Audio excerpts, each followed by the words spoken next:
Olá pessoal, tudo bem? Sejam bem-vindos ao nosso estudo do Velho Testamento. Hoje sim, nós vamos entrar em Gênesis. E eu preparei uma aula que eu espero que ajude bastante vocês. Sim, foi muito tempo de preparação, vários recursos, vocês não conseguem ver aqui, mas tem vários livros. E eu vou pegar citações destes livros de estudo. Por exemplo, eu tenho esse comentário histórico-cultural em português sobre o Velho Testamento. Muito bom, na verdade, sobre a Bíblia, né? Eu tenho este também que eu trouxe lá dos Estados Unidos, que é um comentário versículo por versículo sobre o Velho Testamento. Eu vou usar alguns livros dos presidentes da igreja e vou usar outros livros que eu tenho aqui, mas eu também preparei uma versão comparada da Bíblia desses capítulos e, inclusive, coloquei, depois de colocar 3 versões da Bíblia, inclusive a que eu estou usando, que é de João Ferreira de Almeida, eu coloquei o livro de Moisés e o livro de Abraão, os capítulos correspondentes à criação que nós estamos estudando hoje. E como vocês podem ver, eu estudei a Bíblia do modo antigo, né? Então vocês estão vendo aí várias marcações e anotações que eu fiz nesses primeiros capítulos. Não é o método que eu uso, porque eu geralmente estudo pelo aplicativo e faço as marcações lá. E quero apresentar para vocês também essa Bíblia africana que eu comprei quando eu fui para Moçambique. É uma Bíblia católica, mas é muito interessante porque ela traz a perspectiva africana. E eu achei uns comentários aqui muito legais, eu vou compartilhar algumas citações com vocês. Fora isso, tem alguns discursos de autoridades da igreja, dos profetas, que eu quero compartilhar, tá bom? Então, a aula, ela abrange apenas 2 capítulos de Gênesis, Gênesis 1 e 2, mas ela é muito extensa. Só aqui na minha mão eu tenho 7 páginas de anotação. Eu tenho o desafio de não tornar esse vídeo tão longo, porque o vídeo passado foram quase 2 horas falando. E eu sei que muitos de vocês gostaram. Alguns de vocês me disseram, Lucas, tive que assistir em 2 partes, em 3 partes, dividir, porque foi realmente longo. Mas assim, eu poderia até falar mais, porque tem tanto para se explorar nos capítulos que nós estudamos na semana passada. E o mesmo eu sinto com relação à criação do mundo. Nós temos 4 relatos da criação. Eu fiz esse desenho aqui para mostrar para vocês um pouco sobre o que a gente vai tratar, mas vocês vão perceber que um único versículo pode dar horas e horas de discussão, o que não vai ser possível, mas felizmente você tem o seu estudo pessoal das escrituras, você tem o seu estudo familiar e o estudo na igreja. Então você vai poder complementar e aprender as coisas mais importantes, porque assim, Deus, ele não quer que em uma semana você tenha o conhecimento enciclopédico sobre Gênesis. Ele não quer que você se torne um PhD em Gênesis capítulo 1 e 2. Mas ele quer que você veja o amor dele e extraia algumas lições importantes para a sua vida agora. Esse é o mais importante. Então, quando você orar, ao iniciar o estudo das Escrituras, pergunte, Deus, o que que tu queres ensinar-me sobre essas escrituras? O que eu preciso aprender? O que eu preciso deixar de fazer? O que eu preciso começar a fazer? Como eu me aproximo mais de ti? E ao ler as escrituras, Deus ele pode abrir a tua mente, o teu coração e a revelação vai fluir. Como vocês podem ver aqui, tem um desenho que exemplifica os dias de criação. Então tem aqui o primeiro dia, segundo, terceiro, assim por diante, até o 7º dia que o Senhor descansou. Nesse desenho também vocês veem que são 3 relatos, eu exemplifiquei assim, não necessariamente Gênesis foi escrito em pedra, a gente já vai ver a história de como Gênesis foi composto, Moisés e Abraão.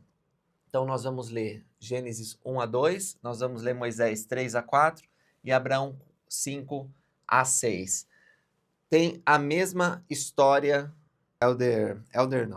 o professor Nibel, ele falou que assim como nós temos 4 evangelhos, Mateus, Marcos, Lucas e João, falando do ministério de Jesus Cristo, nós temos 4 relatos que são semelhantes aos 4 evangelhos falando da criação. Nós temos em Gênesis, na tradução de Joseph Smith da Bíblia, nessa primeira parte, que é Moisés 3 a 4, em Abraão, que é uma tradução de papiros antigos que o profeta Joseph Smith teve acesso. E nós temos também o relato do templo. Então são 4 relatos que testificam da mesma coisa, a criação do mundo. Então aqui está algumas perguntas que eu gostaria que nós iniciássemos o nosso estudo. O que Deus quer ensinar com os relatos da criação? Por que ele enviou 4 testemunhas sobre a criação? Por que há múltiplos relatos? A Pérola de Grande Valor tem 2, na Bíblia temos um, temos o relato do templo, e tem outras escrituras no Novo Testamento, no livro de Mórmon, que falam da criação. Vamos usar algumas nessa aula. Por quê? Por que isso?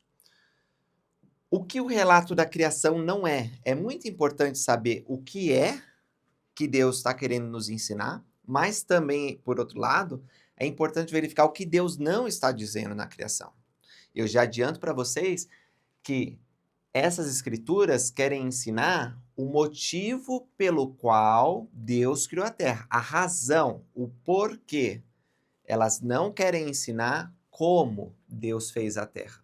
Então não tem uma abordagem científica. Isso não significa que a ciência não possa ser beneficiada com esse relato, mas não é a intenção dos escritores da Bíblia, de Moisés, de Abraão ou de outros que falam desse tema, explicar os processos científicos, químicos, físicos de como a Terra foi criada. E como nós podemos interpretar a criação? Nós temos que ter uma leitura literal, uma leitura alegórica, quais são os princípios que nós podemos extrair. Então vamos lá. Gênesis. Gênesis significa origem. Ele é o primeiro livro da Bíblia, ele é o primeiro livro do Pentateuco, os 5 livros atribuídos a Moisés. Lembra que penta, já falei para vocês, significa 5, né? Do grego. E o Gênesis, ele foi formado por 4 fontes. Os especialistas nos dizem que para a composição deste livro, 4 fontes foram usadas. Mas como assim, Lucas? Você não falou que foi Moisés que escreveu Gênesis? Isso acontece, meus irmãos e irmãs, com escrituras antigas. A gente vai ter um vídeo falando sobre o livro de Abraão, que é uma tradução de papiros antigos, como eu acabei de mencionar para vocês, feito pelo profeta Joseph Smith. O livro de Abraão, você vai ver que ele escreve em primeira pessoa, eu, Abraão, só que é impossível que Abraão tenha escrito esse livro à mão, porque a datação histórica dos poucos fragmentos que nós temos mostram que esse registro não é tão antigo quanto Abraão.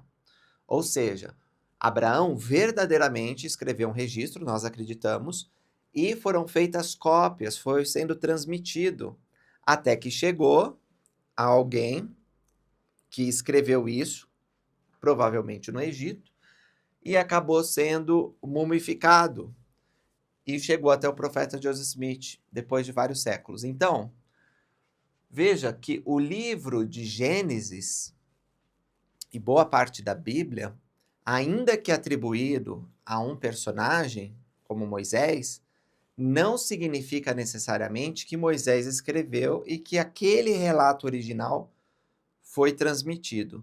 Significa tão somente que, baseado nesse relato original de Moisés, outros foram sendo feitos. E aí, eu estou dizendo isso não para vocês desmerecerem Gênesis, vocês ainda podem falar, foi escrito por Moisés, não tem problema nenhum. Mas os especialistas mostram que há 4 fontes que ajudam a compor o livro de Gênesis. São fontes que nós cremos buscaram o original, buscaram realmente a palavra que Moisés havia transmitido, porque a gente aprende na Pérola de Grande Valor, lá no capítulo 1, que Moisés ele recebe ordem para escrever sobre a criação do mundo. Então vamos ver quais são essas fontes. Essa fonte ela remonta, é a mais antiga, no Templo de Salomão, e ela mostra a proximidade do homem com Deus. A segunda fonte é a Eloísta, que é quando o reino de Israel ele sofre uma divisão, logo depois de Salomão, o filho dele fica com uma parte, Jeroboão fica com outra parte. E ela destaca, por causa desse momento de crise, de ruptura, a importância de Jacó, de José. Então, provavelmente a gente vai ver essa fonte mais depois de Gênesis 11. Depois nós temos uma fonte que é deuteronomista, que ela reforma as 2 primeiras, então ela bebe da água dessas 2 primeiras fontes, só que dá uma personalizada para que Jerusalém e o povo do convênio, o povo de Israel, fique no centro da narrativa. E nós temos a última fonte, que é a sacerdotal, que é quando o povo de Israel tinha sido capturado pela Babilônia, estava exilado da sua terra santa. Então, a gente percebe que há um grande interesse para contar essa história, principalmente conservar a genealogia, comprovando que eles eram escolhidos por Deus. Então, essas 4 fontes, elas não apenas estão em Gênesis, mas em todo o Pentateuco, e, segundo eu falei, os estudiosos das Escrituras, elas compõem esse livro. Uma outra coisa que eu acho que a gente precisa explicar, eu tentei explicar isso, mas talvez ficou um pouco confuso. O Pentateuco, para os judeus, se chama a lei, a Torá. Então, quando vocês ouvirem Torá, ou os livros da lei, vai estar se referindo aos 5 primeiros livros da Bíblia. Gênesis, Êxodo, Números, Levítico, Deuteronômio, tá bom? Outra coisa que é título de revisão também, nós temos uma versão grega da Bíblia bem antiga, que é chamada Septuaginta ou 70. E por que é chamada assim? Porque 72 sacerdotes, sendo 6 de cada tribo, traduziram a Bíblia. E a história que nos é contada é que eles traduziram individualmente, quando eles reuniram e compararam suas traduções, milagrosamente, elas batiam, elas estavam idênticas umas às outras, né? Então, o surgimento dessa Bíblia tem essa história miraculosa. E essa Bíblia surgiu mais ou menos 220 anos antes de Jesus Cristo e é uma das versões mais antigas. É a principal Bíblia que os cristãos usam. Tem mais uma coisa que eu quero falar, que eu acho que a título de curiosidade é importante. E aí eu vou usar esse livro aqui para ler uma citação que explica sobre a mitologia do Oriente Próximo. Lembra que o povo hebreu ele estava cercado de outros povos que tinham as suas crenças, tinham os seus mitos. E nesse livro nós lemos assim: muitos paralelos podem ser identificados entre a mitologia do Oriente Próximo e as passagens e conceitos do Antigo Testamento. Isso não quer dizer que o Antigo Testamento deva ser considerado simplesmente como mais um exemplo de mitologia antiga ou derivado daquela literatura. Muitos relatos encontrados no Antigo Testamento desempenharam na cultura israelita a mesma função exercida pela mitologia em outras culturas, ou seja, forneceram um mecanismo literário de preservação e transmissão de sua cosmovisão e valores. A comunidade cristã, eu gostei desse trecho, por isso que eu estou lendo para vocês, não precisa temer pelo uso desses métodos que nos informam a respeito da herança cultural do Oriente Próximo. Nem a mensagem teológica do texto bíblico, nem seu status como palavra de Deus são ameaçados por esses estudos comparativos. De fato, visto que a revelação envolve uma comunicação efetiva, era de esperar que, sempre que possível, Deus usasse elementos conhecidos e familiares para comunicar-se com seu povo. A identificação das semelhanças, bem como de diferenças, pode fornecer dados importantes para a compreensão apropriada do texto. O que está querendo dizer aqui? Que quando Moisés e os escritores antigos foram transmitir o conhecimento da criação, eles usaram parte da mitologia que existia em outros povos. Então a gente vê o Egito, a Babilônia, com mitologias, com história de deuses, sendo reproduzida na Bíblia, só que com algumas alterações. E aí tem 2 abordagens possíveis. Ou os israelitas, né, o povo hebreu, ele copiou, colou e depois fez alguma alteração no que havia nas outras nações, ou, e essa não é a corrente majoritária, mas é a corrente que nós, membros da Igreja de Jesus Cristo dos Santos Últimos Dias, adotamos, porque nós recebemos revelação adicional, que estão aqui nos livros de Moisés e Abraão. Esses outros povos, eles tinham resquícios da verdade, mas não a verdade completa. Ou seja, Deus revelou o evangelho primeiro a Adão e Eva. Eles transmitiram essa verdade a seus filhos, mas com o tempo alguns se afastaram, como foi o caso de Caim. ainda assim conservaram uma parte dos ensinamentos da retidão e acabaram misturando com filosofias dos homens, com cultura mundana, e acabou se corrompendo. Mas existiam coisas ali que tinham a aparência de religião, da religião verdadeira, que era a religião de Adão. Tá? Não se incomodem com essa palavra religião, falar, Lucas, não existia religião naquela época. Quando eu falo religião, eu quero falar sobre o evangelho de Jesus Cristo, nesse contexto.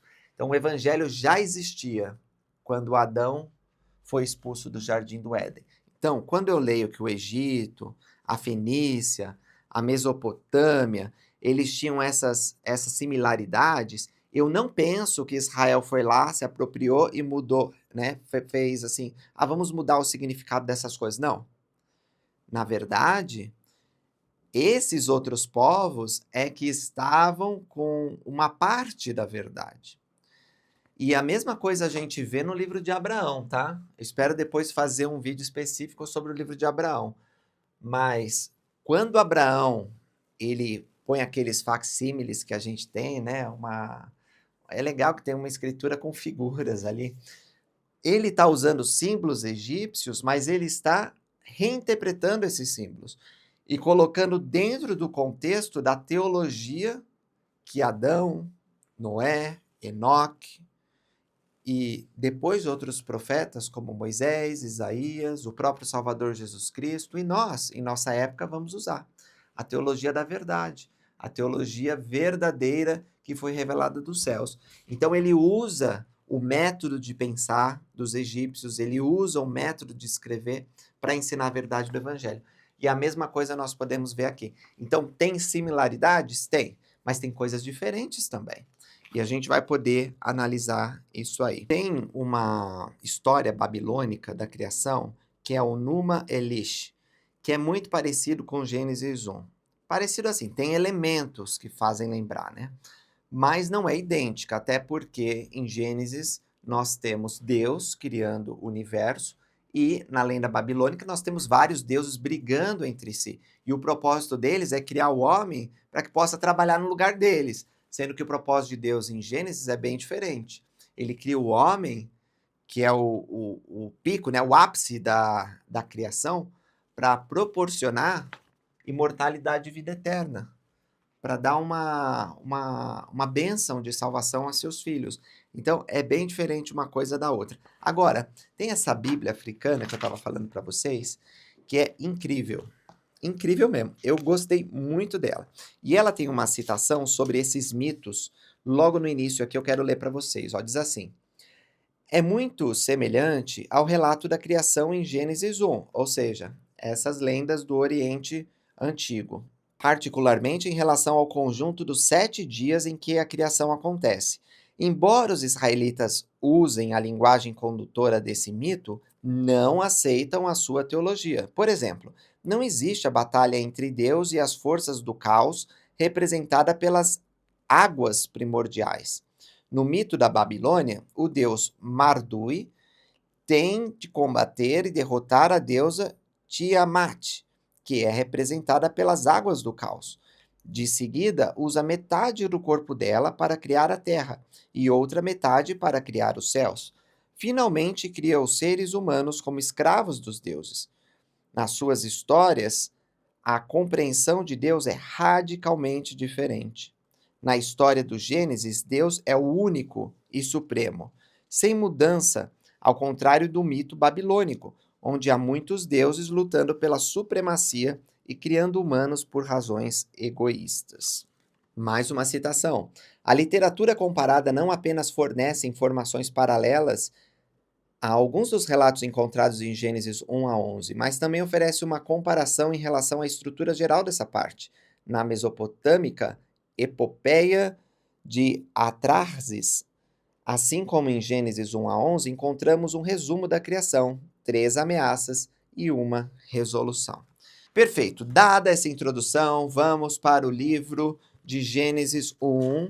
Lembrem de usar o recurso da Bíblia comparada, tá certo? Eu deixei aí o meu blog referenciado, onde vocês vão encontrar vários recursos, inclusive a comparação, que é muito essencial para essa lição. Não necessariamente você comparar uma Bíblia com outra, de tradução diferente, mas comparar Gênesis com os relatos da Pérola de Grande Valor. Eu acho que vai dar uma visão muito diferenciada e positiva se você fizer isso. Ok, aqui no início nós lemos assim: no princípio, Deus criou os céus e a terra. Que interessante, né? No princípio, o que será que Deus está querendo dizer com isso? E esta Bíblia africana traduziu da seguinte maneira: no princípio, quando Deus criou os céus e a terra. Gostei dessa mudança. Quando Deus criou os céus e a terra. E a explicação na nota de rodapé é a seguinte: uma tradução mais tradicional desse verso pode ser: no princípio, criou Deus os céus e a terra, que eu acabei de ler para vocês. Isso sugere a ideia de que Deus criou a partir do nada, e é a forma mais comum de entender a criação dos mitos africanos. Nesta fase, contudo, o autor não afirma isso. A crença na criação a partir do nada nunca foi explicitamente afirmada, antes de Macabeus 2, 7 a 28. O livro de Macabeus não faz parte do nosso estudo Vem Segue-me e é considerado apócrifo. Lá em Macabeus realmente tem um versículo dizendo que Deus, ele criou do nada, pelo menos a interpretação mais clara do versículo. Porém, lembra que o senhor disse, quando Joseph Smith estava prestes a traduzir os apócrifos, não precisa traduzir, tem muitas coisas que são boas, são inspiradas, mas tem coisas também que são acréscimos de homens. Então, como nós sabemos que Deus, ele não criou a terra do nada, nós vamos recusar essa interpretação do livro de Macabeus e vamos ficar com esse comentário excelente de que realmente ali não está dizendo que houve uma criação ex nihilo. Uma criação ex nihilo é uma criação a partir do nada. E eu tenho algumas citações para vocês que eu separei sobre isso. Tem um artigo nos tópicos do Evangelho, tópicos sobre a história da igreja, diz assim, ó: a apresentação de novas ideias filosóficas no século II levou ao desenvolvimento da doutrina de que Deus criou o universo ex nihilo, a partir do nada. No final, essa ideia acabou se tornando o ensinamento dominante a respeito da criação do mundo cristão. Para enfatizar o poder de Deus, muitos teólogos chegaram à conclusão de que nada poderia ter existido tanto quanto Deus. Tornou-se importante em círculos cristãos afirmar que Deus estava completamente sozinho originalmente. A criação ex nihilo ampliou o abismo percebido entre Deus e os homens. Tornou-se menos comum ensinar que as almas humanas existiram antes do mundo, ou que elas poderiam herdar e desenvolver os atributos de Deus em sua totalidade no futuro. Deu para entender? Então, o conceito de muitos de nossos irmãos e irmãs de outras denominações religiosas é que Deus existia sozinho e ele começou então a obra criativa aqui em Gênesis 1, versículo 1. Antes não existia nada, tá? Mas a Escritura não está falando que antes não existia nada, como eu acabei de ler para vocês nessa Bíblia africana. Prosseguindo aqui na citação.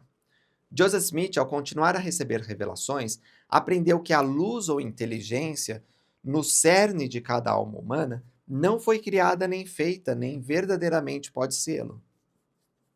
Deus é o pai de cada espírito humano e porque somente espírito e elemento inseparavelmente ligados recebem a plenitude da alegria. Ele apresentou um plano para os seres humanos receberem um corpo físico e progredirem por meio de sua experiência mortal em direção à plenitude da alegria. O nascimento na Terra não é o início da vida das pessoas. O homem também estava no princípio com Deus. Da mesma forma, Joseph Smith ensinou que o mundo material tem raízes eternas, repudiando plenamente o conceito da criação ex nihilo. Terra, água, etc., tudo existia em um estado fundamental na eternidade, disse ele em um sermão de 1839. Deus organizou o universo por meio de elementos existentes. Fim da citação. Vamos para as palavras do presidente Brigham Young, que foi o segundo presidente da igreja. Ele disse assim: quando houve um começo, jamais houve um.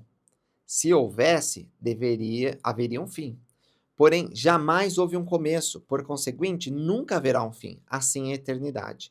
Quando falamos a respeito do início da eternidade, é uma conversa bastante simplória e vai muito além da capacidade humana.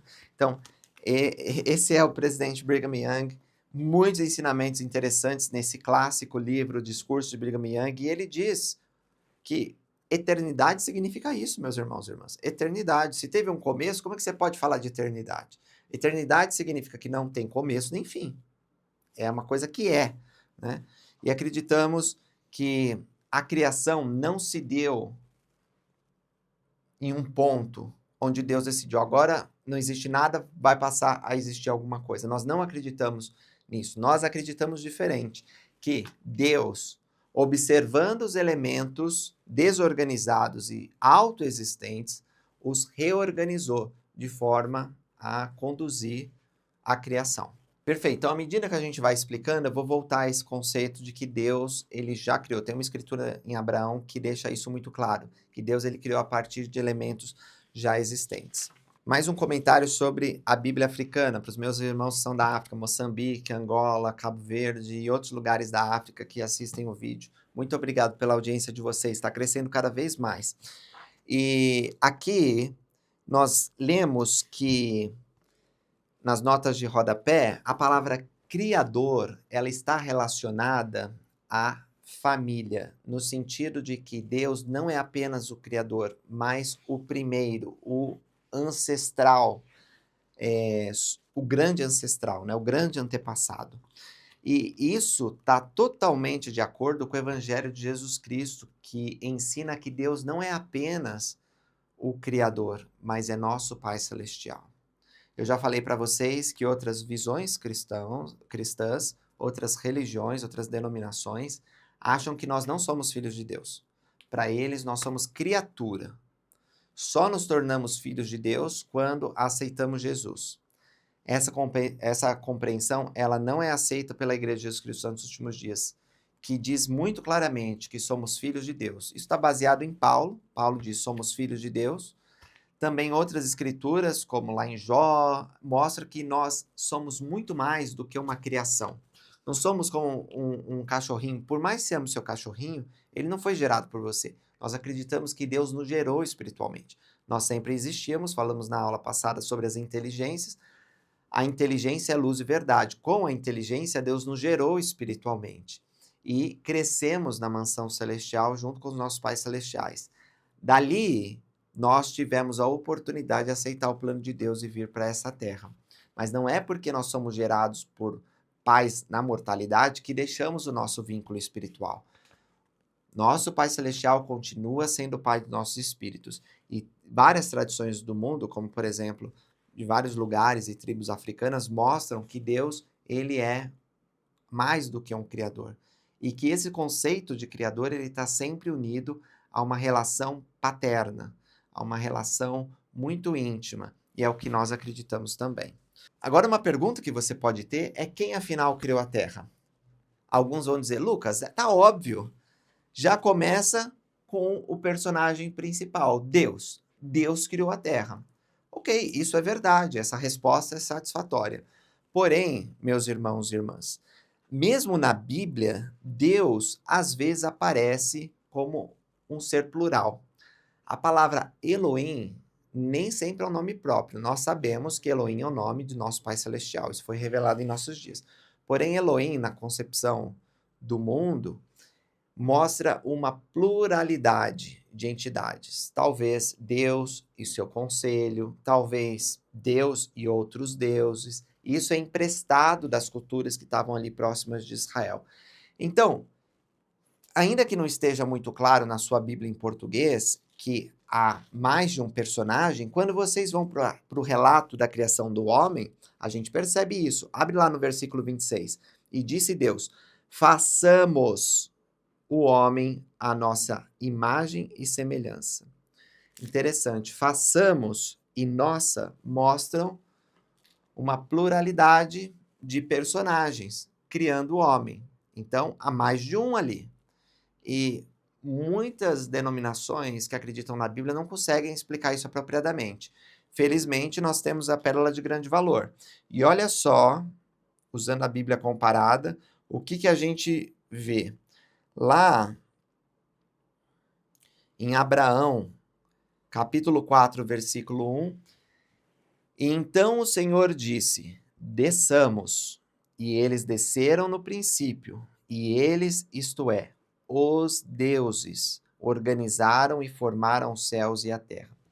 Em Abraão, a gente sempre tem os deuses, em vez de Deus no singular. Isso mostra que havia pelo menos dois, né? Mas poderia ser um colegiado de deuses para fazer a terra. Lá em Moisés, a gente lê o seguinte: e aconteceu que o Senhor falou a Moisés, dizendo: eis que eu te revelo o que concerne a este céu e essa terra, ou seja, este planeta, porque Moisés viu o mundo sem fim, né? Escreve as palavras que eu te digo. Eu sou o princípio e o fim, o Deus Todo-Poderoso. Por meio de meu unigênito eu criei todas as coisas. Sim, no princípio eu criei o céu e a terra sobre a qual estás. Então aí nós vemos que é Deus, nosso Pai Celestial, e Jesus Cristo, que é unigênito. Deus, o Pai Celestial Elohim, está usando Jeová, que é Jesus Cristo, para criar a terra. Pelo poder do unigênito, essas coisas são criadas. E aí isso está totalmente de acordo com outras passagens de escrituras. Vamos ver? Se vocês abrirem em Colossenses 1, 15 a 16, diz assim: porque por ele, quem é ele? É Jesus Cristo. Se vocês lerem um pouco antes, vocês vão encontrar ali que está falando de Jesus Cristo, né? É só vocês irem, por exemplo, no versículo 4, que a nossa fé em Cristo Jesus enfim, capítulo vocês podem ver que ele está falando de Jesus Cristo, no 15 fala do primogênito de toda criatura, então ninguém discute que Paulo está falando de Jesus Cristo. Aí no 16 diz assim, porque por ele, que é Jesus Cristo, foram criadas todas as coisas que há nos céus e na terra, visíveis e invisíveis, sejam tronos, sejam domínios, sejam principados, sejam poderes, todas as coisas foram criadas por ele e para ele. Olha só, meus irmãos e irmãs. Aqui Paulo está dizendo muito claramente que quem criou a terra foi Jesus Cristo. Isso causa um nó na cabeça de alguns de nossos irmãos, mas felizmente nós temos testemunho de escrituras modernas que realmente foi unigênito que criou todas as coisas. Como se não bastasse, a clássica introdução de João, que a gente encontra no primeiro capítulo do Evangelho segundo João, diz assim, no princípio era o verbo estava com Deus e o verbo era Deus. A palavra de ação é Jesus Cristo, que estava com o Pai Celestial. Ele estava no princípio com Deus. Todas as coisas, Paulo falou as coisas visíveis e invisíveis, foram feitas por ele. Ele quem? Pelo verbo, por Jesus Cristo. E sem ele nada do que foi feito se fez. Mas espera aí, Lucas, está dizendo que o verbo é Jesus Cristo, mas em nenhum momento fala que é Jesus Cristo. Fala sim, vamos continuar. Versículo 10. Este verbo estava no mundo, e o mundo foi feito por ele. E o mundo não o conheceu. E para ficar mais claro ainda, e o verbo se fez carne, no versículo 14, e habitou entre nós, e vimos sua glória como a glória do unigênito do Pai, cheio de graça e verdade. Então, meus irmãos e irmãs, é muito claro que é Jesus Cristo que criou a terra. Moisés 1, versículo 32. Pela palavra de meu poder criei-as, o qual é meu filho unigênito, que é cheio de graça e verdade, e mundos incontáveis criei. E também os criei para meu próprio intento, e criei-os por meio do Filho, o qual é meu unigênito. Jesus Cristo, que é o unigênito do Pai, Jeová, ele não foi o iniciante quando criou essa terra. Ele já havia criado muitos mundos. E esse planeta foi mais um que, sobre a ordem de Deus, ele criou. Agora tem uma citação bem interessante que diz assim, ela é de Joseph Fielding Smith, do livro Doutrina de Salvação. É verdade que Adão ajudou a formar essa terra. Ele trabalhou com o nosso Salvador Jesus Cristo. Tem uma forte convicção de que outros também o auxiliaram. Talvez Noé e Enoque. E por que não Joseph Smith e aqueles que foram designados para governar antes da formação da terra? Sabemos que Jesus, nosso Salvador, era um espírito quando esta grande obra foi realizada. Ele realizou todas essas obras poderosas antes de habitar na carne. E o elder Bruce R. McConk, ele escreveu no mesmo sentido. Tanto o pai quanto o filho ostentam o título de criador. A própria obra criativa é realizada pelo filho, conforme ele é dirigido pelo pai e usa o poder dele. Por isso, as Escrituras falam de Cristo como o Criador desse mundo e de inumeráveis mundos. Em sua criação dessa terra, ele foi auxiliado por Miguel e por outros espíritos nobres e grandiosos. Então, a citação desses dois apóstolos aqui nos ajudam a entender que Cristo chamou outros para ajudar na obra criativa. Talvez até você que está me assistindo tenha ajudado alguma parte da criação. Nós não sabemos, porque a memória pré-mortal foi retirada de nós. Para o teste mortal, a gente precisa aprender a viver pela fé e não pela visão. Mas um dia nós vamos lembrar das coisas que aconteceram antes. O fato é que Deus criou a Terra. Você pode dizer isso com segurança. Agora, quem é esse Deus? É nosso Pai Celestial e Jesus Cristo. Jesus Cristo é como se fosse o pedreiro, né? E o Pai Celestial é o engenheiro, o mestre de obras, que vai dizendo, ó, faz isso, faz aquilo, e Cristo, ele vai fazendo segundo a vontade do Pai e pela vontade do Pai. E chama outros ajudantes. Tem lá, sei lá, como é que chama o ajudante do pedreiro? Ajudante pedreiro, né? Que fala. Tá lá ajudando também a criar a terra. Agora, existe um momento, e nós vamos estudar sobre isso, em que o pai se envolveu diretamente na criação. É quando o homem e a mulher precisam ser criadas. Tem uma citação que eu separei para vocês do presidente Brigham Young nesse livro, Ensinamentos dos Presidentes da Igreja, e ele diz o seguinte: as coisas foram criadas primeiramente de forma espiritual. A gente já vai estudar mais sobre isso daqui a pouco. O Pai realmente gerou os espíritos, como eu falei para vocês. A gente não começou do nada, assim, da lama da terra, e nem quando a gente foi gerado por nossa mãe, por nosso pai. A gente já existia como espírito. Os quais foram criados e viveram em sua presença. Em seguida, ele iniciou o trabalho de criar tabernáculos terrenos, exatamente como ele próprio havia sido criado na carne, tomando parte do material primitivo de que foi organizada e constituída essa terra. Consequentemente, os tabernáculos de seus filhos foram organizados no material primitivo dessa terra. O que ele está dizendo? Que o Pai Celestial, ele usou o material desta terra para criar o corpo de Adão e Eva. Isso não significa que a criação foi instantânea. Como a gente vai discutir em outros vídeos, principalmente, não cremos em uma mágica, que assim, pum, apareceu. Não, nós acreditamos, até pelos relatos adicionais que nós temos na Pérola de Grande Valor, que isso levou um tempo e que a criação, ela teve etapas, tá certo? Então, o que eu queria provar, tem muitas coisas que o Brigham fala lá que a gente podia discutir, como por exemplo, peraí, tá falando que Deus criou o tabernáculo, o corpo do homem, como ele mesmo tinha, e aí eu sei que abre uma outra discussão que é importante, mas que a gente não vai ter aqui agora, tá bom? O que eu quero mostrar para vocês é que, do mesmo jeito que o pai tem um corpo perfeito e glorificado, ele queria dar isso para os seus filhos. Nós tínhamos que deixar a presença dele, deixar a vida maravilhosa que tínhamos junto a ele e vir para essa terra, ganhando um corpo físico que nós não tínhamos, para então, passando por esse teste, por meio do poder de Jesus Cristo, ressuscitar e ter um corpo perfeito como ele tem. Ok, como é que estamos aí? Agora passamos do versículo 1 já? Acho que podemos ir adiante, né? Aqui, o que eu podia comentar mais sobre o versículo 1 brevemente é que Deus criou esse planeta, ele está falando sobre esse planeta nesse relato. E quando ele fala céus aqui, a gente pode considerar os céus, de forma doutrinária, né? O céu deste mundo, mas também a gente pode considerar que Deus criou o plano e uma possibilidade de continuação. Ou seja, quando a gente morre, a gente vai para o céu, para o paraíso.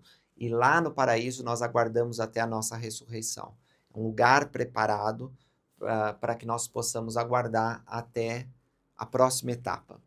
E também pode ser referenciado aos reinos de glória, que depois da ressurreição nós poderemos herdar. Então também podemos ver isso como céu. Então eu vejo no plural aqui sem nenhum problema, embora muitos livros apócrifos, culturas e mitos antigos falem de uma multiplicidade de moradas de divindades. Então, você vai ler lá no livro de Enoque, que tem 7 céus. Isso tem no Alcorão também, né?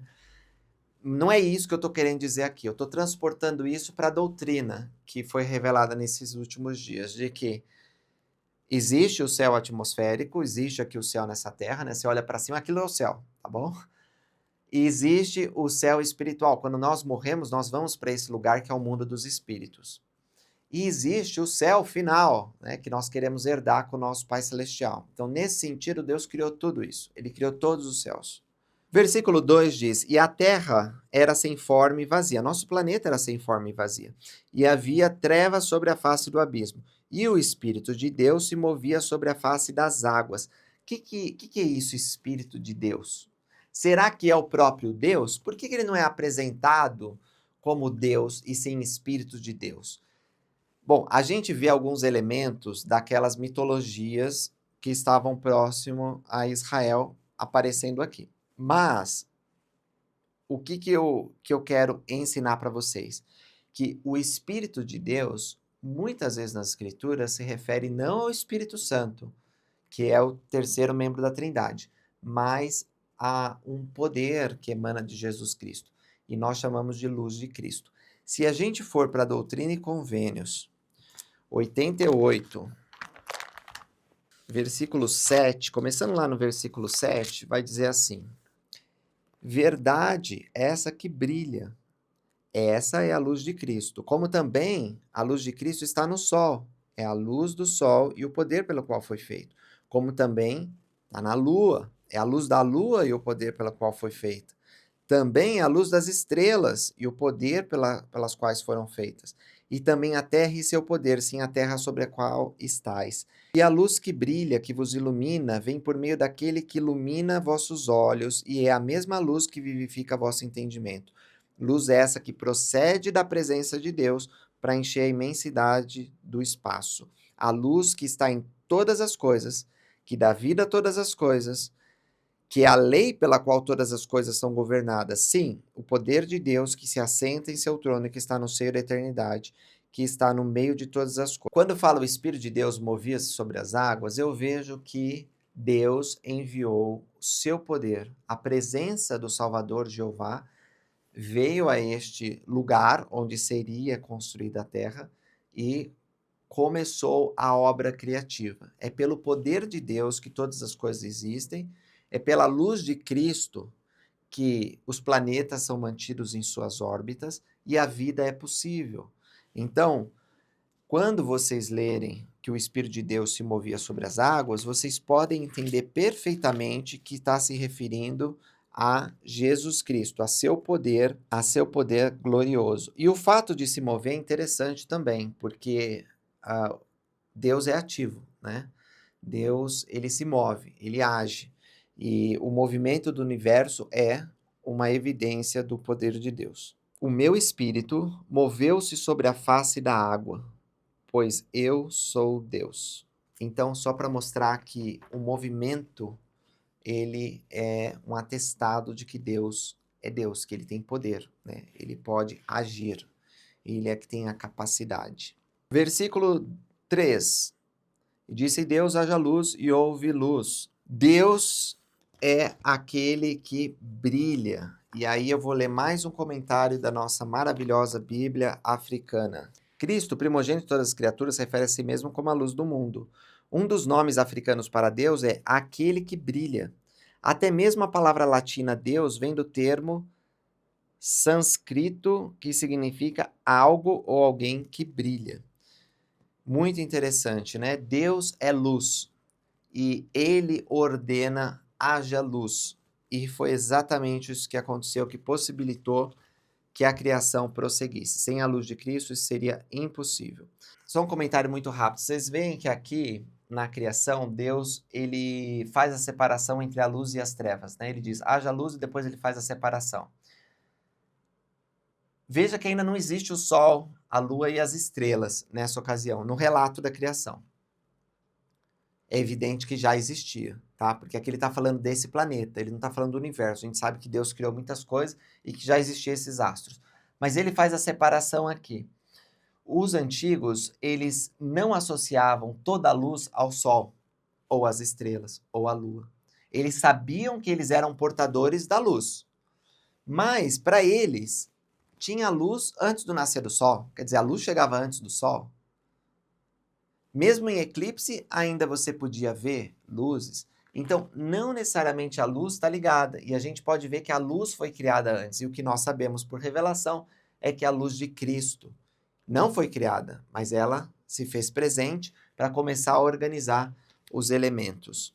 No versículo 4 de Abraão, diz assim: E eles, os deuses, tiveram consciência da luz, pois ela era brilhante. E eles separaram a luz, ou melhor, fizeram com que ela fosse separada das trevas.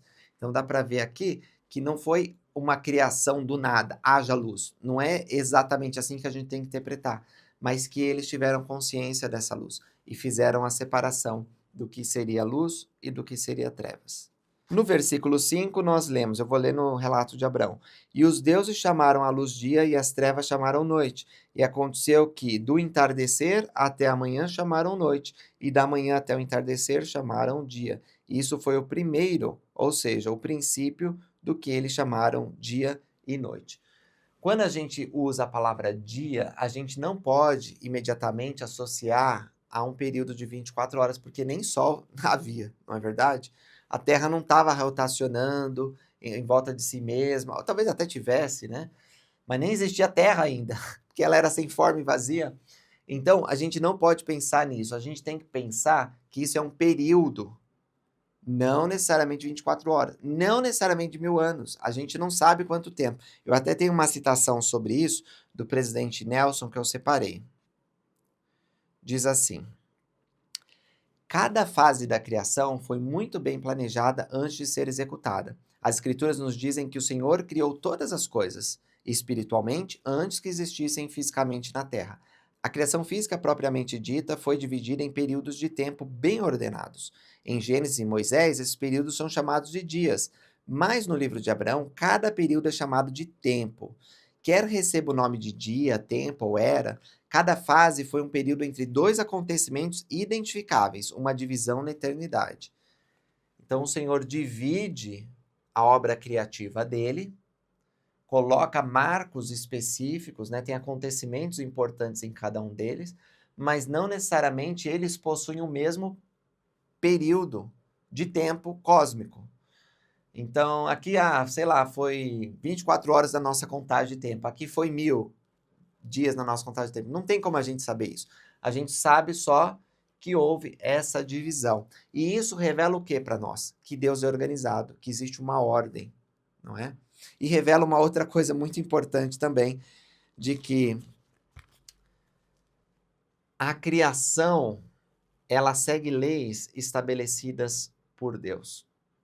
Leis que não podem ser alteradas para que os resultados sejam positivos. E a gente já vai falar um pouquinho mais sobre isso, vocês vão me entender. Mas eu queria chamar a atenção para vocês do versículo 10, que diz assim, ó: Deus chamou a parte seca de terra e as águas de mares, e Deus viu que isso era bom. Estou usando a nova versão transformadora.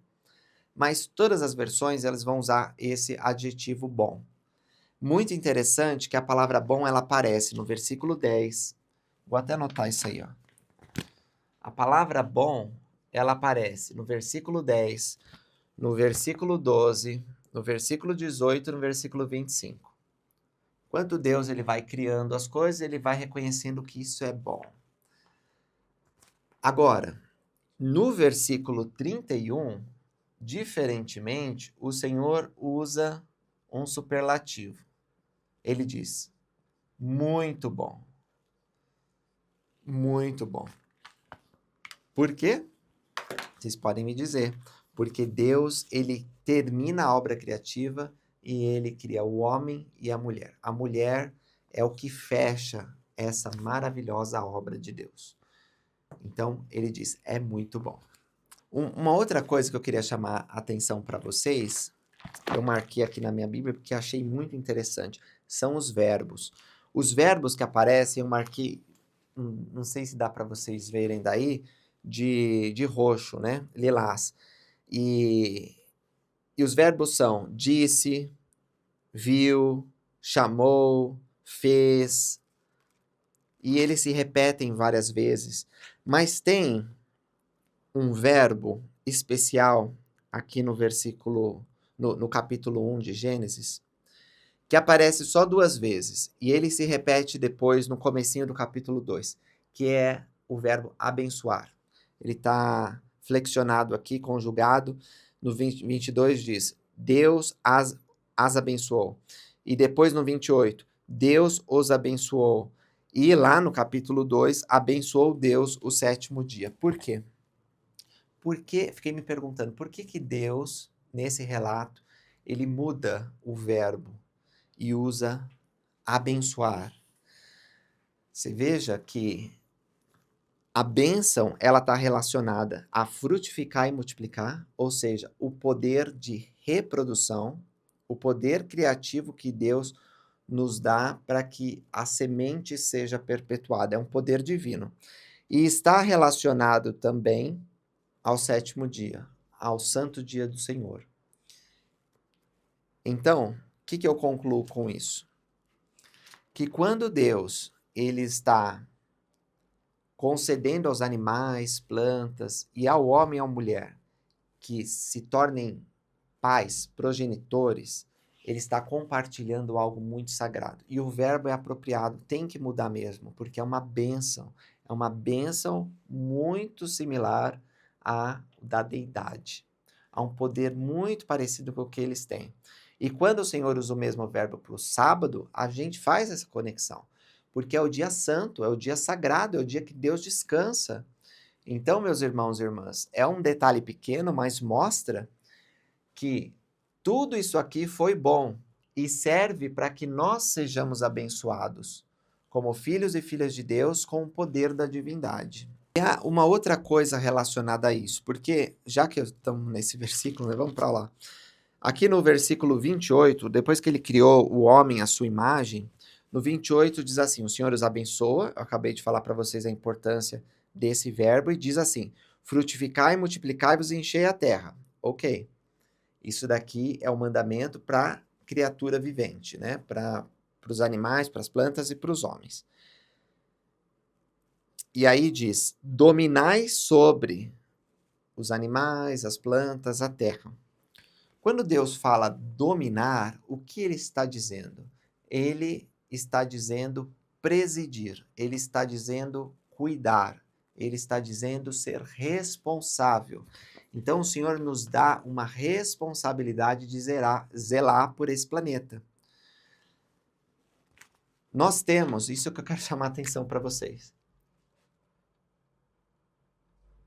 o poder de frutificar e o poder de dominar. Esses 2 poderes, eles são poderes da divindade. Deus, ele tem todo o domínio. Deus, ele pode multiplicar. Olha quantos filhos que Deus tem, não é? Nós só estamos falando do planeta Terra. Quantos bilhões já viveram nessa Terra e que vão nascer até o último dia? E ele repete essa obra no universo, talvez no multiverso, vai saber. Ele frutifica. Então, esse é o poder divino. Um poder divino que vai ser tirado daqueles que são rebeldes. Só aqueles que herdarem mais alto grau de glória terão vidas eternas, que é uma continuação de sementes para todo sempre. E o domínio vai ser dado àqueles que chegarem na vida eterna. Então, olha só, que interessante, né? Desde o Éden aqui, nós temos uma promessa de divindade. Vocês podem se tornar como eu. Basicamente, é assim que eu leio, meus irmãos e irmãs. Porque Deus abençoa eles. Ele abençoa as outras criaturas? Com certeza. Mas nenhum deles tem a capacidade de ter filhos espirituais como nosso Pai Celestial e de exercer o domínio justo, a responsabilidade sobre as coisas desse planeta. Então Deus está compartilhando um pouco de seu poder sagrado. E isso, para mim, é maravilhoso. E é uma das razões pelas quais Deus termina dizendo que é muito bom. Porque agora seus filhos e filhas podem ter um corpo de carne e ossos como ele tem. E podem progredir por meio do domínio justo, da responsabilidade, porque a responsabilidade está ligada à palavra arbítrio, que é escolha. Então, agora eles foram colocados numa condição de agir e podem exercer a responsabilidade e o domínio justo, a fim de que essas bênçãos sejam eternas, não algo temporário dessa terra. Eu acho lindo. E o que eu acho mais lindo é o seguinte, que isso tem tudo a ver com o templo. Para aqueles que já receberam suas ordenanças no templo, sabem que a história de Adão e Eva e da criação é parte importante da investidura. Quando nós estamos recebendo nossa investidura, essa história é contada, é um dos relatos lá. E uma das coisas que nós precisamos lembrar é que a investidura, ela nos ajuda a receber um conhecimento necessário para voltar à presença de Deus. E nós vemos isso. A capacidade de gerar outras vidas e a capacidade de exercer o arbítrio de um modo justo. Essas são bênçãos que Deus nos concede no momento da criação. E por meio da expiação de Jesus Cristo é que essas bênçãos podem ser eternas. Porque se não fosse a expiação de Jesus Cristo, um dia o mundo ia acabar, todos iam morrer e ninguém pode segurar suas posses, seu corpo, sua vida, sua consciência. Então tudo ia por água abaixo se não fosse Jesus Cristo. Mas felizmente ele veio e nos salvou.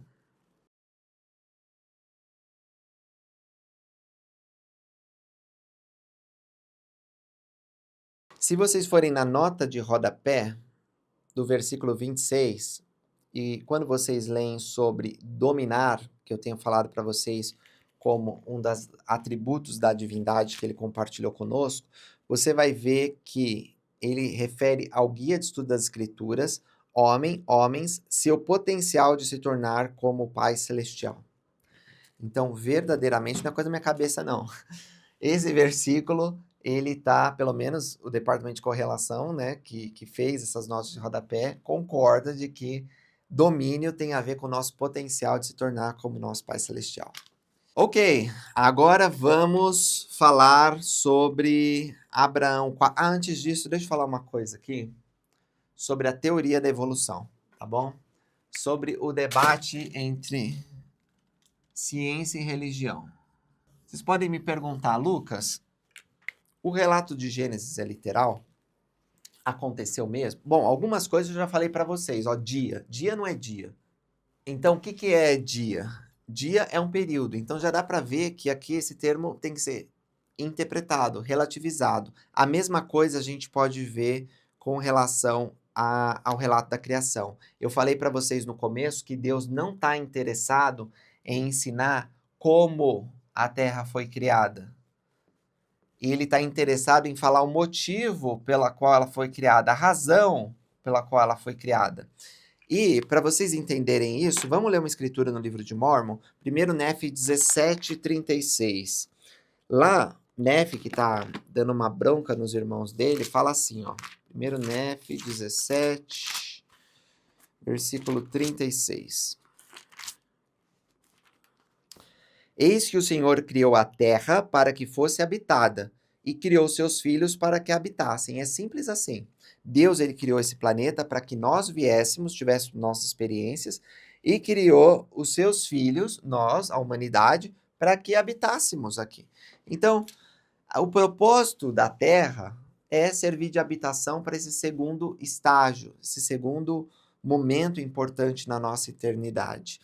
Quando a gente fala da teoria da evolução, a gente está falando de hipóteses, de argumentos científicos da biologia, da química, da física, que mostram que houve uma adaptação das espécies por meio de uma seleção natural, de tal forma que algumas se modificaram a ponto de se tornarem mais capazes de viver num ambiente.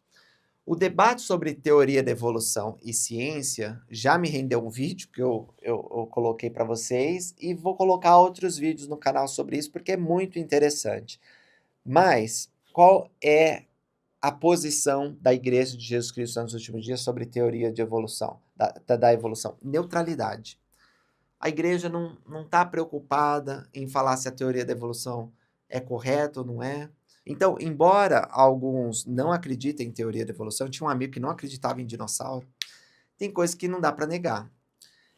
Eu vi fósseis, meus irmãos e irmãs, eu vi que eles desenterraram, isso estava na Terra, ninguém colocou lá, não é uma fraude, existiram dinossauros. As eras geológicas podem ser comprovadas.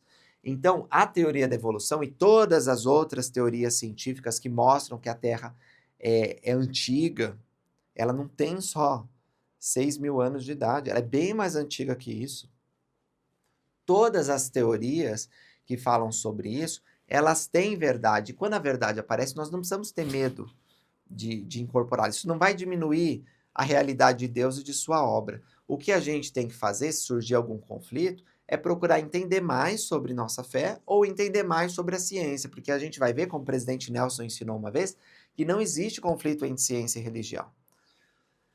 Então, assim, onde que a teoria da evolução entra aqui? Bom, a gente vê que existe um certo progresso, né? Embora não mencione, a teoria da evolução não tem nem como, né? Não existia na época.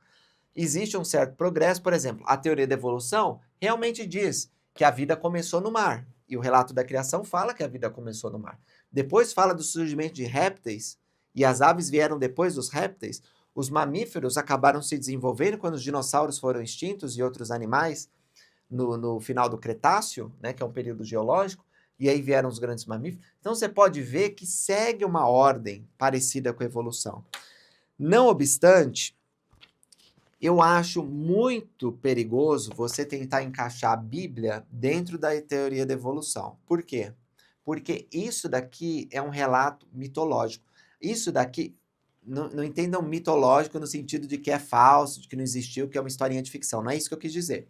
Quando eu falo mitológico, quero falar para vocês que no imaginário das pessoas que primeiro receberam esse relato, elas entenderam as lições mais importantes, porque aquele mundo via as coisas de maneira mais simbólica. O que eles entendiam? Que Deus tinha todo o poder, que ele criou a terra para um propósito, que é o homem, para que o homem viesse e a habitasse. Então, Deus não está preocupado de explicar o que significa a separação das águas. Foi o ar atmosférico, foi para cima? Não é isso. Existem pessoas dentro da igreja, pessoas fora da igreja, que fazem essa tentativa de conciliação. E tudo bem, mas eu acho perigoso, por quê?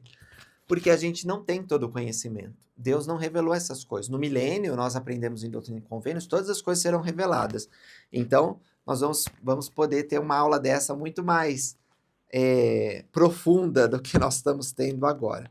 Mas uma coisa que me ajuda a ver que a evolução faz muito sentido com relação ao relato bíblico é o que a gente encontra no livro de Abraão. Se a gente for lá para o capítulo 4, versículo 18, nós leremos assim: E os deuses vigiaram aquelas coisas que eles haviam ordenado e elas obedeceram. Que interessante, hein? Deus vigiou e as coisas estavam obedecendo. Quer dizer, ele ordenou, mas levou um tempo e elas obedeceram. Um outro versículo está no 21 que diz assim: Os deuses prepararam as águas para que produzissem grandes baleias, toda criatura vivente, abundante segundo sua espécie, toda ave alada segundo sua espécie. E é essa frase final, ó. E os deuses viram que seriam obedecidos e que seu plano era bom. Então, esses termos são usados por teólogos e por cientistas, membros da igreja, para tentar harmonizar a teoria da evolução com a criação. Mas, mais uma vez, nós temos que ser cautelosos nesse sentido, porque o interesse de Deus é nos ensinar por que estamos aqui, por que ele criou a Terra, e não necessariamente explicar os mecanismos de como isso aconteceu. E aí eu sei que alguns de vocês têm umas perguntas interessantes e a gente pode fazer mais vídeos sobre isso. Por exemplo, as eras geológicas da Terra, como se encaixam na história de Gênesis, os pré-adamitas, quer dizer, existiram homens, o homem de Neandertal, ele existia, alguns desses homídeos, né, antes do Homo sapiens, eles enterravam, tinham rituais, quer dizer, eles eram homens ou não eram? Os dinossauros, que eu mencionei para vocês, e eu adoro desenhar e estudar sobre dinossauros. Os dinossauros, disse o elder James E. Talmage, que escreveu Jesus Cristo, que era um geólogo, eles viveram e morreram antes que a Terra tivesse pronto para o homem ser colocado nela. Então, realmente, dinossauros existiram, tá? Isso faz parte da nossa teologia. O elder Bruce R. Macomb diz que na ressurreição os dinossauros também estarão lá. A gente pode fazer um vídeo sobre isso, já fiz no passado, e eu adoro falar sobre esse tema, mas eu só queria que vocês não se paralisassem quando uma teoria, uma hipótese científica aparecer e parece combater a literalidade das escrituras. Lembra que não há problema de você interpretar a escritura de modo literal.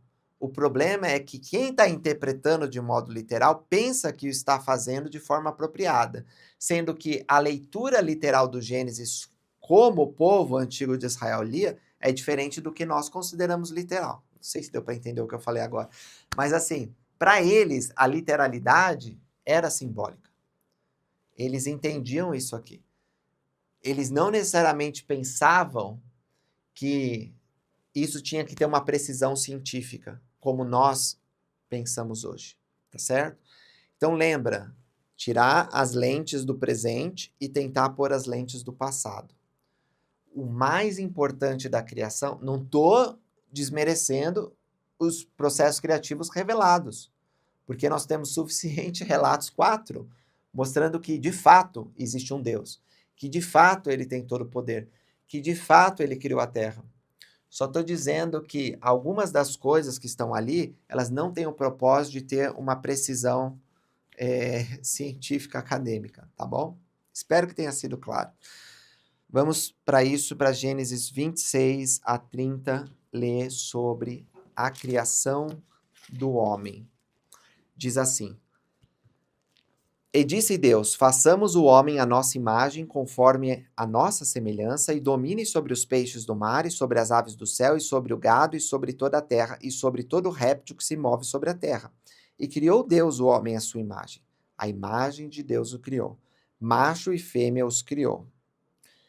E Deus os abençoou, e Deus lhes disse, frutificai, multiplicai-vos e enchei a terra, e sujeitai-a e dominai sobre os peixes do mar e sobre as aves dos céus e sobre todo o animal que se move sobre a terra. Esse aqui é o relato da criação. A gente ainda pode continuar até o versículo 30 e o Senhor vai dar domínio para o homem e no 31 vai concluir que a obra é muito boa. A expressão nossa imagem, que está lá no relato da criação, aqui no comecinho, né, diz no 26, nossa imagem conforme nossa semelhança. Às vezes é interpretada de modo simbólico. Deus ele está só usando uma metáfora. Não é isso que nós acreditamos, meus irmãos e irmãs. Nós acreditamos que Deus está literalmente criando o homem e a mulher à imagem e semelhança da divindade.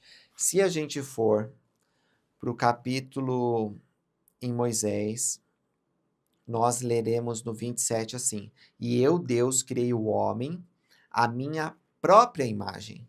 A imagem de meu unigênito o criei.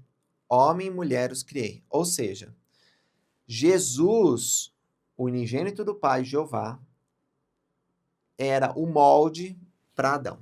Eles eram muito parecidos. E essa expressão em Gênesis, ela é muito parecida, na verdade idêntica, ao que a gente encontra em Gênesis 5:3. E Adão viveu 130 anos e gerou um filho, à sua semelhança, conforme a sua imagem, e chamou o nome Sete. Quer dizer, Sete, ele tinha o corpo, aspectos, fenótipos muito parecidos com o do pai dele, Adão. E Adão tinha a cara muito parecida com a de Jesus Cristo, porque foi criado à imagem e semelhança de Jesus Cristo. Isso significa, tem um desdobramento muito interessante nisso, que o Salvador, o corpo espiritual do Salvador, porque ele não tinha nascido ainda, o irmão de Jared vê que ele tem um corpo, mas é um corpo de espírito, né? Não é uma matéria como nós temos aqui, é uma matéria mais pura e refinada. Tinha dedo, porque tocou as pedras. Jesus tinha olho, boca, nariz, tinha uma feição, tinha braços, e assim é a divindade. Não é um ET verde, zoiudo, cabeçudo, não. É semelhante a nós, ou melhor, nós somos semelhantes a ele. O homem e a mulher. Lembra que eu falei que Elohim, o nome de Deus, ele pode ser plural?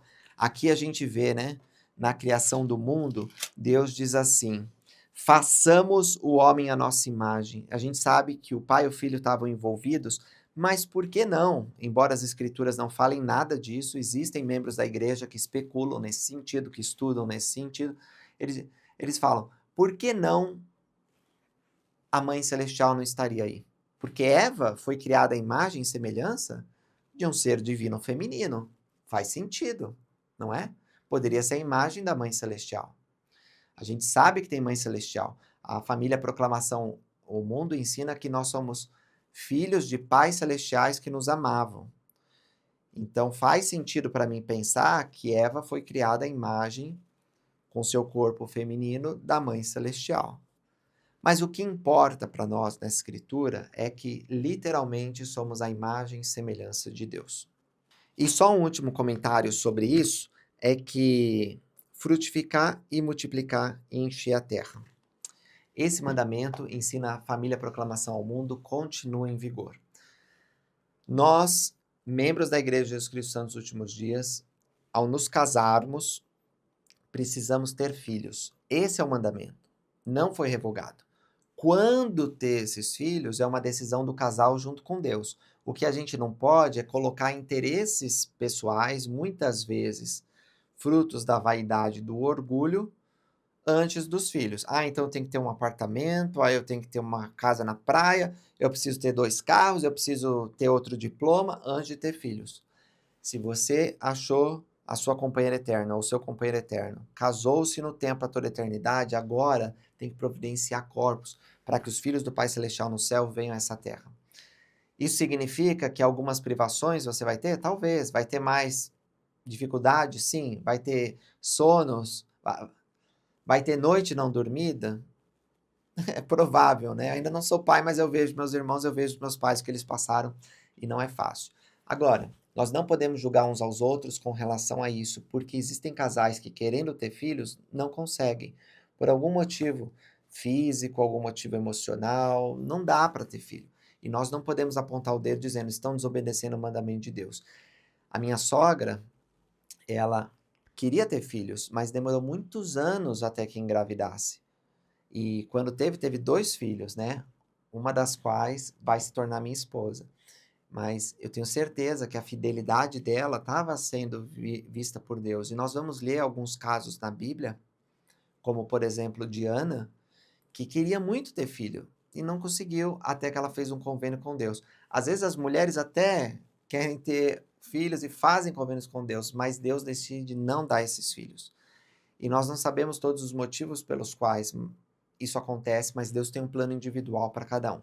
Agora, aqueles que são saudáveis, capazes, eles precisam ter filhos. Esse mandamento não foi revogado, tá certo? Ok, agora eu vou apagar aqui o meu desenho bonitinho, porque eu quero passar para Gênesis 2. Dá até dó, né?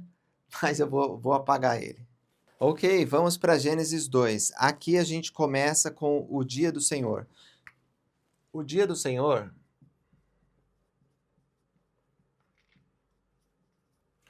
é um momento em que, depois dos 6 dias de intenso trabalho criativo, o Senhor abençoa e santifica e descansa. Não devemos pensar que Deus, em sua plenitude, sendo todo-poderoso, precisa de descanso físico, mas viu uma necessidade de refrigério. E como o Senhor Jesus Cristo ensinou, o sábado foi feito para o homem e não o homem para o sábado, no sentido de que o dia do Senhor é uma bênção para o homem. O Senhor diz no mandamento lá que a gente vai estudar em Êxodo 20, 6 dias trabalharás e farás toda a tua obra, mas o 7º é o dia do Senhor e temos que descansar. Eu não vou falar muito sobre o dia do Senhor nesse momento da doutrina do dia do Senhor, porque nós vamos tratar em tempo apropriado. Nós vamos falar dos 10 mandamentos e ali a gente pode explicar, por exemplo, por que que hoje a gente guarda o domingo e não o sábado como o dia do Senhor. Lembrando, meus irmãos e irmãs, que não é exatamente o sábado que eles guardavam. O sábado começava no pôr do sol da sexta-feira e ia até o pôr do sol do sábado. Para os muçulmanos, o mais importante é o almoço da sexta-feira. Para os judeus, de um pôr do sol até o outro. Para os cristãos, é o domingo, porque é o dia que Cristo ressuscitou. A gente fica confuso sobre tantas tradições, mas as pessoas estão tentando fazer o melhor delas, cumprindo o mandamento que foi dado desde o início do mundo. O fato é que Deus, nosso Pai Celestial, nos ama e nos concedeu um dia para descansarmos de nossos labores. Ele também deu um dia para que lembrássemos das coisas da eternidade, não que a gente não tenha que estudar as Escrituras e orar sempre, mas o dia do Senhor é um dia na semana que nós podemos fazer isso. E o dia do Senhor diferenciava o povo de Israel de qualquer outro povo que existia no mundo antigo. Em Abraão 5:3, os deuses concluíram na sétima vez, porque na sétima vez eles descansariam de todas as obras que eles, os deuses, decidiram entre si formar e santificaram-na, e assim foram suas decisões quando decidiram entre si formar os céus e a terra. Então, essa é a conclusão da criação. Lembrando que no versículo 5, a gente tem um versículo que é confuso para muita gente, porque fala, as plantas Deus colocou, mas elas não brotaram. Como assim existia planta que não tinha brotado, né? E quando a gente lê a versão que a gente tem na Pérola de Grande Valor, a explicação é a seguinte: toda a planta do campo, antes de estar na terra, e toda a erva do campo antes de brotar. Pois eu, Senhor Deus, criei todas as coisas das quais falei espiritualmente, antes que elas existissem fisicamente na face da terra. Então, é o versículo que está falando da criação espiritual. Nenhum desses relatos, Abraão, Moisés, Gênesis ou no templo, fala da criação espiritual, a não ser em pequenos momentos, mas a gente não tem um relato da criação espiritual. Se a gente fala, Abraão fala da criação espiritual e Moisés fala da criação física. Não, não é isso, tá? O presidente Joseph Smith ensinou que nenhum fala da criação espiritual. Mas aqui no versículo 5 do capítulo 2 de Gênesis, nós temos a criação espiritual. Não apenas das plantas, mas aproveita, né, para falar das plantas. Ele faz um parênteses, uma nota ali, para explicar que todas as coisas tinham sido criadas espiritualmente. Isso não está tão claro no Gênesis. Em qualquer versão que você lê, não está muito claro. Mas felizmente foi restaurado esse conhecimento através do livro de Moisés. Uma outra coisa que algumas pessoas se questionam é no versículo 7, quando tem um novo relato da criação do homem. Tem várias maneiras de abordar isso aqui. Algumas pessoas pensam que foi aglutinado um mito diferente do capítulo 1. A visão dos cristãos, da maioria, é que esse não é essencialmente um novo relato. É só uma explicação adicional do relato que havia no Gênesis. E é isso que eu gosto de pensar, porque aqui, quando Moisés, Abraão estão explicando sobre a criação, eles querem complementar uma parte muito importante, que é a criação do homem. Então, ele diz assim no versículo 7, e formou o Senhor Deus o homem do pó da terra. Está colocando alguns detalhes adicionais que nós não tínhamos. Quando fala que Deus criou do pó da terra, o que será que isso significa? Eu vou recorrer aqui à erudição. Diz assim, a criação do primeiro homem do pó da terra é semelhante ao que encontramos na mitologia do Antigo Oriente Próximo. A epopeia de Atrahasis retrata a humanidade sendo feita de argila misturada ao sangue de uma divindade que havia sido morta. Assim como o pó na Bíblia representa que o corpo se torna na morte, a argila no pensamento babilônico era o que o corpo voltava a ser. O sangue da divindade representava a essência divina da humanidade, um conceito semelhante ao sopro da vida que Deus colocou em Adão. No pensamento egípcio, as lágrimas dos deuses são misturadas à argila para formar o homem, embora as instruções de Merikare também mencionem Deus soprando a vida no nariz do homem. Interessante que outros povos tinham uma visão similar. Como eu falei, eu penso que isso são resquícios de uma época que eles tinham o evangelho. Como eles estão em apostasia, eles conservam apenas alguns elementos. Mas o pó da terra significa tão somente isso, que Adão e Eva foram criados a partir dos elementos que existiam nesse mundo. Isso, mais uma vez, não combate a teoria da evolução. Na verdade, pode até reforçar a teoria da evolução, se a gente considerar que Deus usou elementos que já existiam no planeta. Ah, uma outra coisa, né, que fala que o homem se tornou alma vivente. Se vocês abrirem em Doutrina e Convênios 88, qual que é o versículo que eu separei aqui? 15. Vocês lerão que o corpo mais o espírito formam a alma do homem, tá? Então, quando Deus cria Adão e Eva, ele cria um corpo e coloca o espírito eterno de Miguel no corpo de Adão. Então, Miguel, que está lá no céu, que ajudou a criar a terra, inclusive, ele vai para o corpo de Adão e aí ele se torna alma vivente. Se só tivesse o corpo sem o espírito, não seria alma. Não teria vida. Para ser alma vivente, precisa ter corpo e espírito. A mesma coisa fez com Eva, o espírito pré-mortal que ela possuía. Agora vamos falar desse local aqui, o Jardim do Éden. O Jardim do Éden é um lugar paradisíaco, tinha uma glória a nível terrestrial, nós estamos numa glória celestial, né, nesse mundo decaído, mas tinha uma glória terrestrial, uma glória que os personagens celestiais podiam frequentar. De fato, Deus o Pai e Jesus Cristo visitavam Adão e Eva nesse local, e foi um lugar preparado para que Adão e Eva desfrutassem das instruções de Deus e do convívio de um ao outro.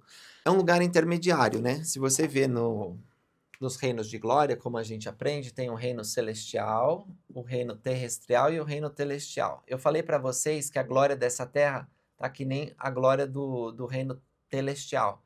Mas a glória do Éden, a glória paradisíaca, é a glória do reino terrestrial. No milênio, a nossa terra vai ser elevada a uma glória terrestrial. E depois do milênio, uma glória celestial. Mas por enquanto a gente se encontra numa glória celestial. Para quem não entende isso aqui, é porque precisa conversar com os missionários, tá bom? Esse daí é uma doutrina básica da Igreja de Jesus Cristo dos Últimos Dias, ensinada por Paulo, Doutrina e Convênio 76. Mas o fato é que eles estavam num nível paradisíaco. E isso significava que eles podiam viver numa condição especial. E aqui a gente pode ver que Adão e Eva não podiam morrer.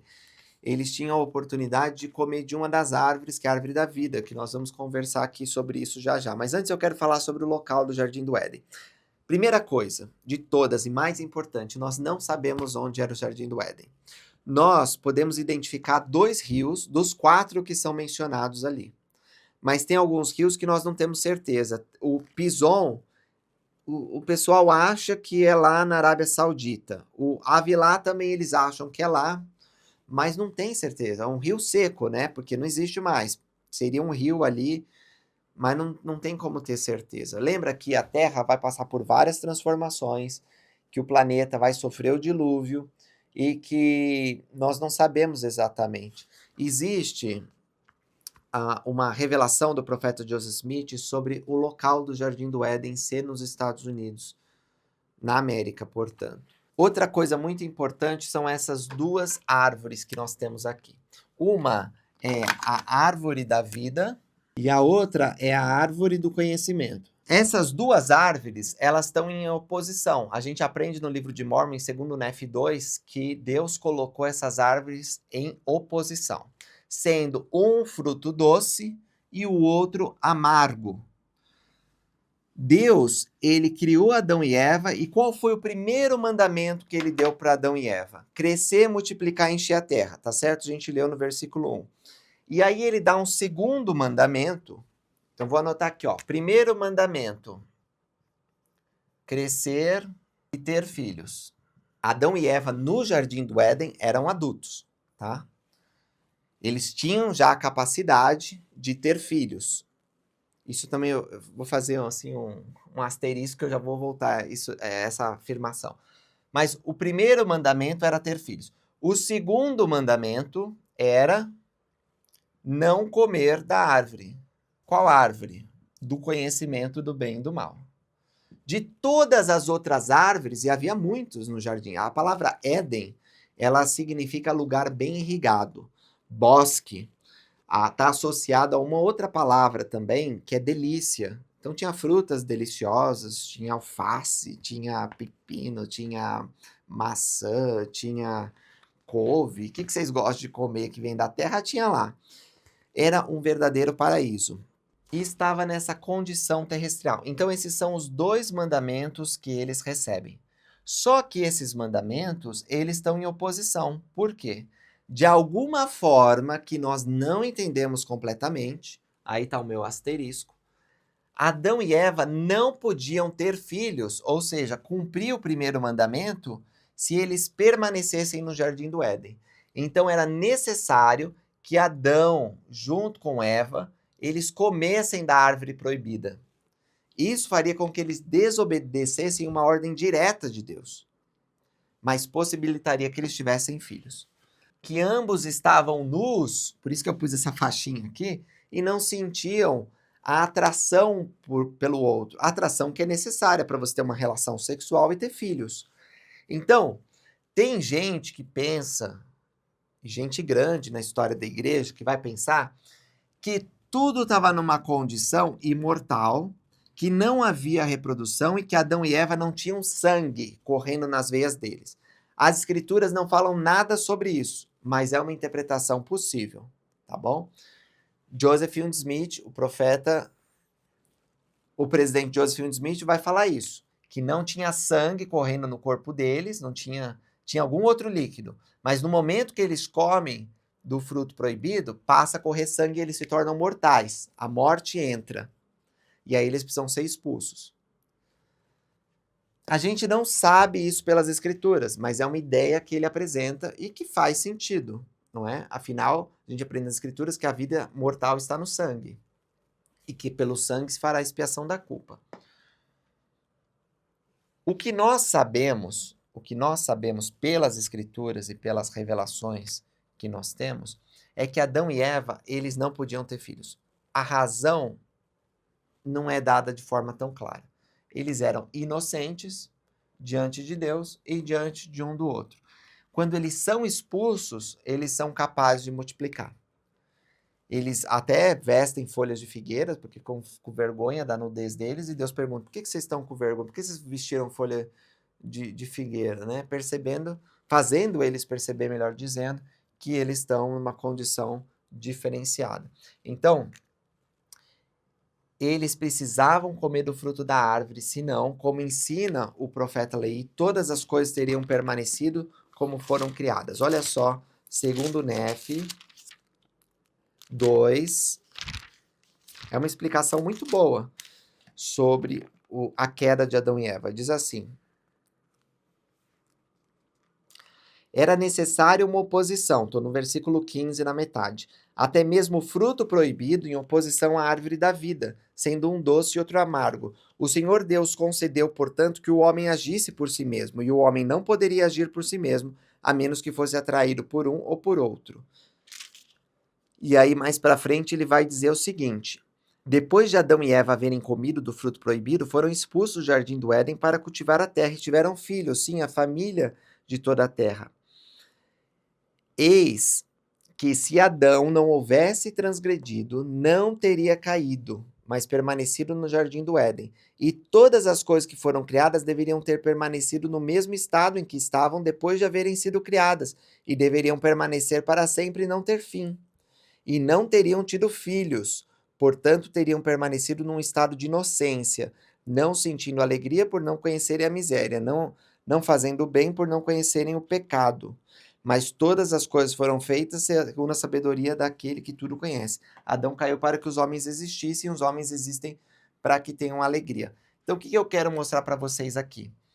Que Adão e Eva precisavam comer do fruto. E a gente vai estudar na semana que vem sobre a queda. E que a condição para que a escolha fosse feita e a mortalidade iniciasse já estava posta no Éden. Não estou nem falando de serpente e Satanás, não precisa disso. A condição já existe, é uma árvore contra a outra, um fruto doce e outro amargo. E Adão e Eva eles têm que comer para ser expulso e dar, porque senão tudo vai permanecer como está, nada vai mudar.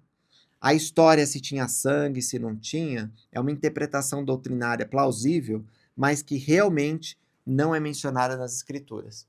Então, o presidente Smith, que eu gosto muito, estudo muito ele, fala que tinha um outro fluido no corpo deles e que eles tiveram que estender a mão e aí passou a ter sangue. Mas realmente isso a gente não tem nas escrituras. Tem que ser uma combinação de escrituras e uma forçadinha ali para poder acreditar nisso, tá bom?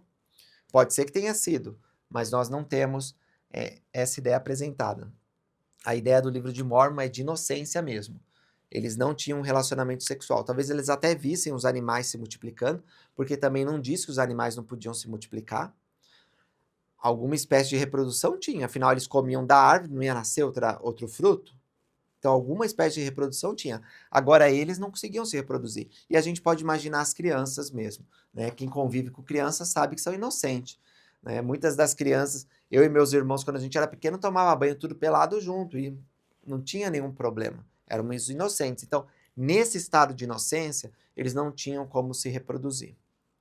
Embora os corpos deles fossem adultos e eram capazes. Só que não tinha esse discernimento ainda. Ok, vamos falar um pouco, rapidinho, para acabar, sobre Adão e Eva. A história da costela, né? Eu separei uma citação aqui do presidente Kimball, bem simples, mas que eu acho que é bem importante. Ele disse assim: a história da costela, é claro, é figurativa. Então, quando a gente fala que a mulher saiu da costela do homem, isso não necessariamente significa que Deus fez uma cirurgia, né, pegou um bisturi ali, tirou a costela, arrancou e a partir dali criou a mulher. É figurativa. E qual é a figura que a gente tira daí? Que a mulher, ela está em pé de igualdade com o homem. Ela está do lado, ela não está atrás nem na frente, ela está do lado. O fato de Eva haver sido criada de uma costela de Adão pode ser mais bem esclarecido pelo conhecimento da língua suméria. A palavra suméria para costela é ti. E interessante saber que Ti significa vida, exatamente o mesmo significado de Eva. Outros sugeriram que pode haver uma relação com a palavra egípcia Im, que significa argila, de onde o homem foi criado, ou costela. Então, meus irmãos e irmãs, nunca a gente tem que ler essa escritura pensando que a mulher ela é menos importante que o homem. Veja que o supremo ato criativo, o último, foi a mulher. Até tem algumas mulheres que brincam, o homem era o rascunho e a mulher é o desenho final, né? Não é bem assim, tanto de um extremo como para o outro. É ruim a gente pensar na superioridade masculina ou feminina. Os dois são iguais, são filhos e filhas de Deus e se complementam, se completam. O elder Jeffrey R. Holland, que serviu como presidente do Quórum dos 12 Apóstolos, disse o seguinte, e aí eu estou falando sobre o mandamento de Deus de deixar pai e mãe se apegasse à mulher e ser ambos uma só carne. A intimidade humana é reservada ao casal casado, porque é o símbolo máximo da união total, uma totalidade e uma união ordenada e definida por Deus. Desde o Jardim do Éden, o casamento foi concebido como a fusão completa de um homem e uma mulher. Seus corações, esperanças, vidas, amor, família, futuro, tudo. Adão disse de Eva que ela era osso de seus ossos e carne de sua carne, e que eles seriam uma só carne em sua vida juntos. Essa é uma união de tamanha completude que usamos a palavra selo para transmitir sua promessa eterna. O profeta Joseph Smith disse certa vez que talvez pudéssemos traduzir esse vínculo sagrado como sendo soldados um ao outro. Mas essa união total, esse compromisso inabalável entre um homem e uma mulher, só pode vir com a proximidade e a permanência proporcionadas por um convênio matrimonial, com promessas solenes e o juramento de tudo o que possuem, seus próprios corações e mentes, todos os seus dias e todos os seus sonhos. Muito bonita essa citação, né? De fato, aqui no Éden a gente já aprende a importância do casamento. Diz também, deixará o homem pai e mãe, né? Eu sei que às vezes o pai e mãe têm um pouco de dificuldade de deixar os filhos partir, mas o fato é que o homem e a mulher têm que constituir uma nova família. E se eles estiverem muito apegados aos pais, isso atrapalha o casamento.